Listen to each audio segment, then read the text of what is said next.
let's talk about the role Audacity plays in climbing.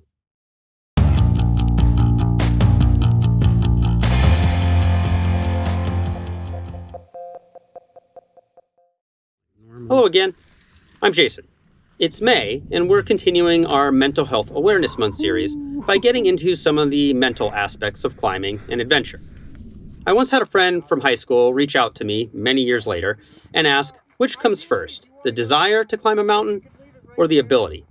I replied, the desire and a plan.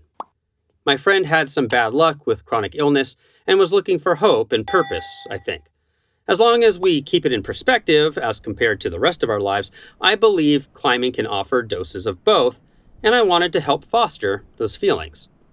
Because it stuck with me, I've spent some time rethinking what my answer would be today. When I think about my prompt to develop a plan, I realize that planning, for me, is just a means to an end. The end is audacity. By audacity, I mean intrepid boldness. To me, as I apply the concept to climbing, that comes down to self-belief. I'm not talking about a belief that we can do something now, but rather a belief that we will be able to do something in the future. This is where planning comes in for me. Sure, after decades of going to the mountains, I can wake up and just climb something moderate, but I've never just woken up ready for a big expedition. I've always needed to train and plan and organize logistics to get my body, my systems, and the necessary materials ready for a big climb. So today, I'm challenging us, our small channel community, to think about what makes us audacious. What makes us believe that I might not be able to do this now, but I bet I can figure it out and get myself ready. In problem solving, there are two broad approaches. Understand the constraints to find the solution within those constraints, or we can find which constraints we can change. For me, one big part of Audacity is the belief that we can change the constraints. We can get more fit. We can dial in our systems better. We can balance skills across the right team, and so on. It's a belief in our ability to shape the future.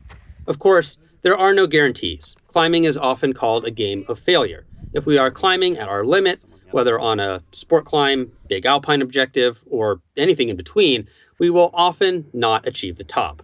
Hopefully, we will at least come home safely, though. Therein lies what I feel is the second big piece of Audacity, the willingness to face uncertainty. It's the idea that I may not be successful, but I'm going to try anyways. And thus, failure isn't feared, at least not enough to stop the attempt. So if I were to get this question about desire or ability again, I might answer differently.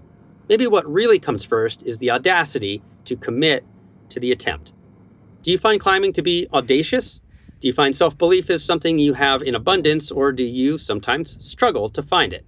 You can let us know your thoughts in the comments. Thanks for watching this video. Please like, subscribe, and share if you want to support us.